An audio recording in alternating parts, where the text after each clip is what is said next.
Kesimpulannya semua resiko investasi pasti ada resiko, cuma bagaimana kita manage resikonya itu yang penting. Jadi kalau saham-saham yang tadi saya sebutin tadi, caranya gimana? Ya pilih saham-saham yang bagus, pilih saham-saham yang liquid itu untuk meminimalkan. Saya nggak bilang menghilangkan ya, saya bilang meminimalkan resiko yang ada. Itu sih. Semoga menjawab ya Kak. Oke, terima kasih banyak. Tapi kalau misalnya kita ngomongin yang emiten-emiten yang mungkin dekat dengan kita, boleh nggak kasih satu aja emiten di second liner atau third liner yang sekarang tuh lagi menarik untuk dibahas, versi dari Ko Adrian?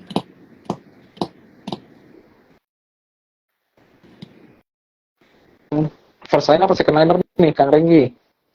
First liner boleh, second liner boleh. Kalau first liner sih ada pasti saya nggak ragu untuk sebut BCA ya. Okay. Karena satu itu kayaknya untuk nasabahnya bank tersebut itu di mana-mana, merchantnya di mana-mana, bisnisnya kita bisa tahu itu jalan banget. Kedua kita bisa lihat Astra itu ya market share-nya Honda itu banyak banget ya. Terus kalau misalnya mau bilang second liner sih banyak yang menarik juga, misalnya kayak Java atau mesin Cepin itu saham-saham yang cukup menarik itu sih. Okay. Soalnya kalau misalnya kayak Java itu kan produknya banyak ya, banyak dipakai atau misalnya kalau untuk persaingan lagi kayak Indofood. Di sini siapa yang suka makan Indomie itu pasti merasakan produk Indofood. Iya sih. Betul. Itu sih Mas Renggi. Thank you. Oke, siap. Terima kasih banyak, Ko Adrian. Itu dia penjelasannya. Dan teman-teman yang nonton hari ini mungkin udah dapat gambaran juga siapa kira-kira yang akan menjadi fokusnya minggu ini mungkin barangkali ya. Sebelum nanti kita akan recap lagi market review dan juga stock pick kita di 2 minggu ke depan. Jadi teman-teman jangan lupa yang tadi udah nanya, thank you so much ya. Ada lagi yang mungkin yang ingin bertanya, yang udah nanya jangan lupa di-download aplikasi kita melalui link tree yang ada di video kita, langsung aja klik sesuai dengan device-nya. Kalau misalnya teman-teman menggunakan iOS, silakan diklik link menuju ke iOS, dan yang menggunakan Android silakan langsung klik link yang menuju ke Android. So far segitu. Sebelum kita akan tutup nih perjumpaan kita hari ini, ada nggak yang pengen disampaikan mungkin dari Kang Dar, dari Ko Adrian dan juga Mas Radit? Mungkin barangkali sampaikan lagi. Tadi Kang Dar sama Mas Adrian kan ngebahas brand nih ya. Ini sebenarnya jadi watchlist saya sih seminggu terakhir gitu ya brand. Kemarin saya perhatiin ada naik 18 sekian persen lah, saya lupa gitu ya. Jadi sekitar 5.200-an kalau nggak salah. Nah, cuman hari ini tadi Kang Dar juga udah sempat mention tuh kena suspend gitu kan. Tadinya mau saya ambil tuh brand. Kalau misalkan kena suspend nih buat investor pemula, itu sebaiknya gimana? Boleh kita ambil saat suspendnya udah nggak ada atau gimana nih? Karena kan bahasa suspend itu ngeri ya, maksudnya nanti pas dibeli malah nggak bisa pas dijual harganya drop atau apa gitu. Apa itu hal yang biasa nggak sih sebenarnya, Kang Dar sama Mas Adrian? Boleh Kang Dar dulu yang jawab. Baik. Kalau dengar kata suspend, kita pasti ini ya serem gitu ya. Wah, suspend nih, kita udah beli. Yang udah beli pasti mikirnya, wah ketika suspend itu dia turun gitu ya. Nanti takut turun, orang-orang takut pada jual. Soalnya kan nanti takut kena suspend yang kedua kali. Kalau misalkan dari kata suspend dan peraturan suspend, itu sebetulnya kalau di bursa itu ketika suatu saham ataupun emiten kena suspend hari pertama gitu ya. Itu kalau nggak salah hanya 1 kali ya, hanya hari itu aja di suspendnya. Kemudian baru besoknya dia bisa buka kembali, gitu ya. Kemudian kalau misalkan kena suspend yang hari kedua, yang kedua kalinya, maksudnya dia itu bisa kena suspend hari kedua ataupun yang kedua kalinya secara berturut-turut mungkin dalam 1 minggu itu. Itu karena ketika setelah terjadi suspend dia masih naik gitu kan. Berarti efek dari masyarakat itu dia masih menarik dari brand ini gitu. Itu salah satunya mungkin. Atau mungkin yang kedua, kalau kita lihat dari sisi bandar ataupun market maker, mungkin itu sengaja dia naikkan supaya bikin FOMO bagi para retail yang kita tidak paham akan hal itu, gitu ya. Jadi kan bikin FOMO supaya retail beli, kemudian nanti ketika open suspend baru dia jualan, gitu ya. Jadi seperti itu. Kemudian dan kalau nggak salah, kalau misalkan dia kena suspend yang kedua itu kalau nggak salah 1 minggu ya atau 14 hari gitu ya, mohon koreksinya ya. Nah, tapi nanti ketika ternyata market merespon positif lagi, dalam artian sahamnya naik lagi, itu hati-hati bisa kena suspend yang ketiga dan ini biasanya lebih lama dari yang pertama dan kedua. Dan tentunya ketika memang misalkan kita masuk di suspend yang ketiga kali yang berturut-turut dalam 1 minggu itu ataupun dalam 1 bulan itu di saham tersebut, ya mohon maaf gitu ya, nanti bisa lebih dari 1 bulan ya kalau nggak salah ya, dia baru bisa dibuka kembali gitu kan secara peraturan gitu ya. Nah tapi di sini ketika kita belum punya barang, apakah yang suspend itu kita masih layak beli atau enggak gitu ya? Ini sebenarnya bisa 50-50 gitu ya, antara layak dan enggak. Karena kenapa? Karena ya kita tidak bisa memastikan saham yang suspend itu, kita tidak bisa bilang, oh dia besok bakal turun, gitu ya. Kadang ada juga yang setelah suspend dia malah naik, gitu ya. Ketika kita sudah beli, bahkan besoknya dia bisa turun, gitu ya. Nah, tapi di sini kalau saya berbicara dari histori, gitu ya, kalau bicara dari histori, memang pada umumnya dia biasanya ketika terkena suspend dia bakal ada koreksi biasanya ya pada umumnya. Karena kenapa? Karena orang yang kemarin beli dan dia udah profit, otomatis karena ketakutan suspend itu dia pengen jualan dan harganya memang turun gitu ya. Nah jadi ketika memang misalkan kita belum punya barang di H+1-nya ya kita wait and see dulu, minimal kita cari support dan resistennya dia ada di mana gitu ya. Apalagi kalau misalkan terkena suspend yang kedua itu bahkan mungkin responnya bisa lebih negatif lagi ya, karena orang takut dia nanti ketika naik terkena suspend yang ketiga dan itu bisa lebih lama lagi gitu ya. Nah paling seperti itu sih, kita harus lihat histori yang memang kebanyakannya seperti apa.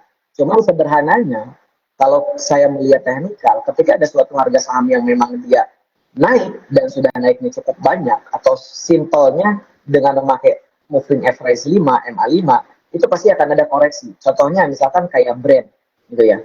Kayak brand ini bisa jadi ketika open market nanti di hari Senin bisa didam dulu ke bawah gitu ya. Kemudian baru mungkin dia akan naik lagi gitu.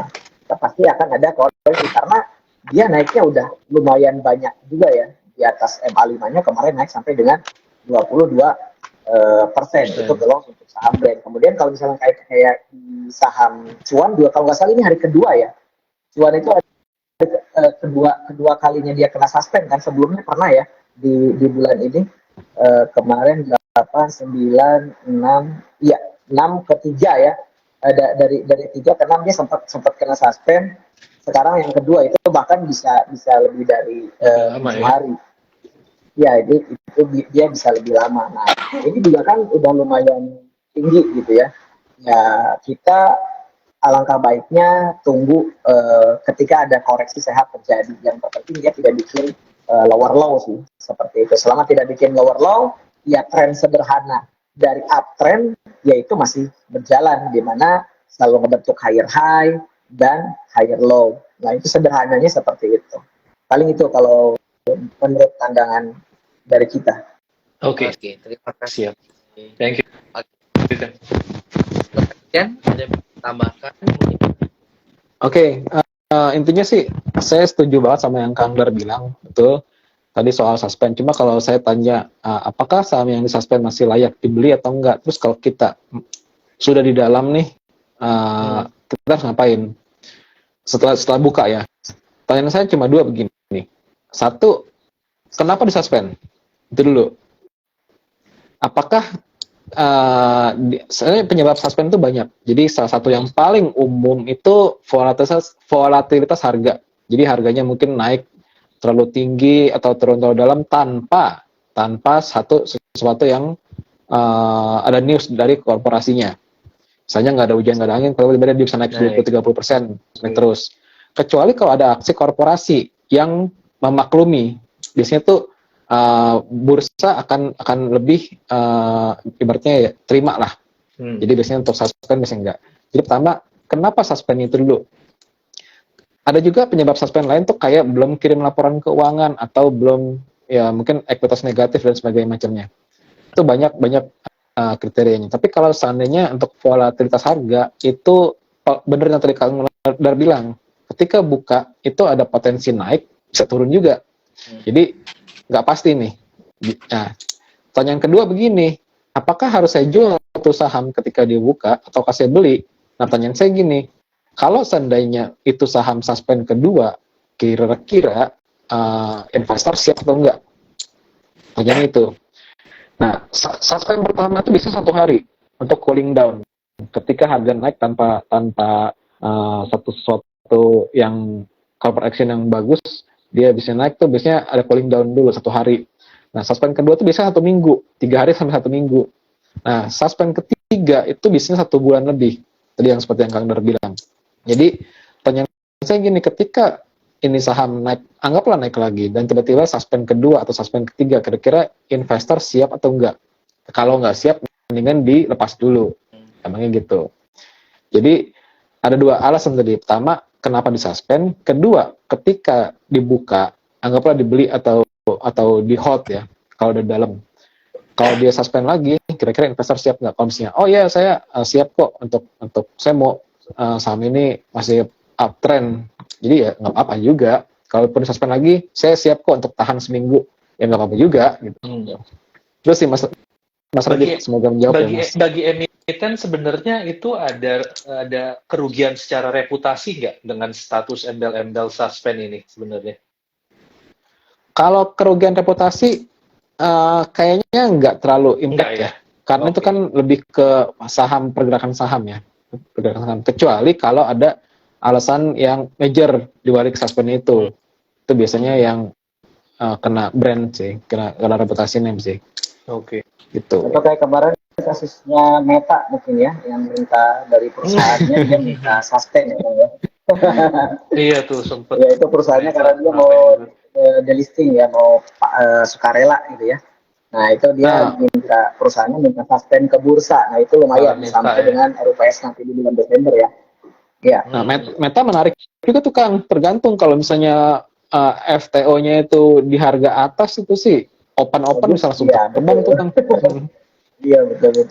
Tergantung nanti RUPS-nya gimana ya Kang. Iya, semua tergantung harga. Benar. Oke. Kang Dar, ada yang mau disampaikan soal Atios nggak Kang? Kira-kira yang mana yang bisa? Nah, ini ya terkait dengan Atios, saya kebetulan lagi buka aplikasinya ya. Jadi biasanya sih kalau saya itu ada beberapa hal ataupun teknikal yang memang ada di Atios ini yang bisa kita gunakan untuk trading jangka pendek dan jangka panjang, jangka menengah lah ya, ataupun swing 1 mingguan lah.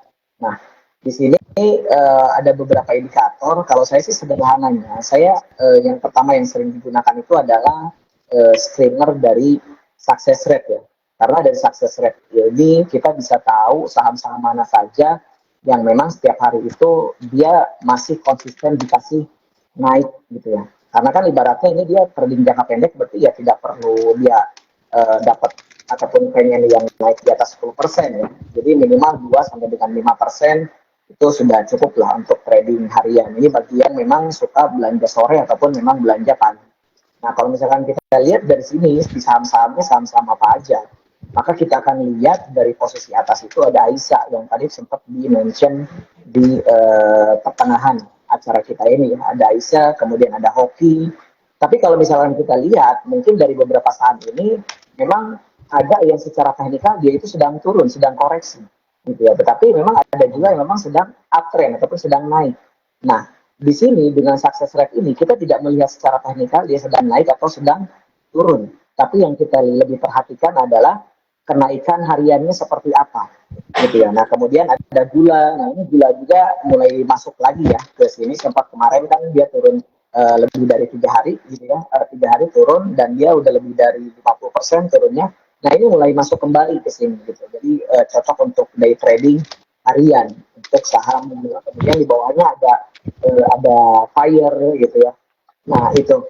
Nah tapi di sini ada yang tadi untuk swing jangka menengahnya ataupun misalkan dalam 1 minggu ke depan ini ada saya mencari saham yang memang secara statistik historik dari close MA5-nya itu dia bagus gitu ya, dia baru naik di atas MA5 dan itu tadi ada saham PTRO ya yang tadi PTRO juga masuk ada di bawah, kemudian ada Fire, kemudian ada MIDI juga ini menarik ya untuk minggu depan dalam artian boleh beli sekarang atau misalkan nanti di hari Senin gitu ya. Nah, jadi beberapa indikator ataupun screener di sini ya bisa kita gunakan tergantung daripada style kita sendiri gitu ya. Apakah memang kitanya untuk day trading ataukah memang kita swing trading atau bahkan kita lebih hobi beli saham-saham yang memang blue chip dan dia sedang koreksi-koreksinya saat ini. Nah, misalkan kayak gini kayak saham AISA gitu ya. Kita lihat nih di kolom C1 ini kan kenaikan minimal 2% ya sehari. AISA itu tiap hari itu bisa naik minimal 2% bahkan lebih gitu ya. Hari ini aja udah naik 4,58 tapi ya bodo amat dia turun lagi juga nggak apa-apa gitu karena kita ngejarnya volatilitasnya gitu, volatilitas naik ke high-nya gitu, bahkan dia juga ada sempat 16%, 15%. Nah ini yang saya spill tadi, AISA ini cocok yang memang masih enak lah untuk trading jangka pendek. Dan di sini kalau kita lihat di kolom C1 ini dia dominan hijau terus ya tiap hari. Jadi kalau beli sore besok naik jual, beli sore besok naik jual. Udah seperti itu aja dan nggak perlu kita mencari saham-saham lainnya yang memang belum kita ketahui polanya.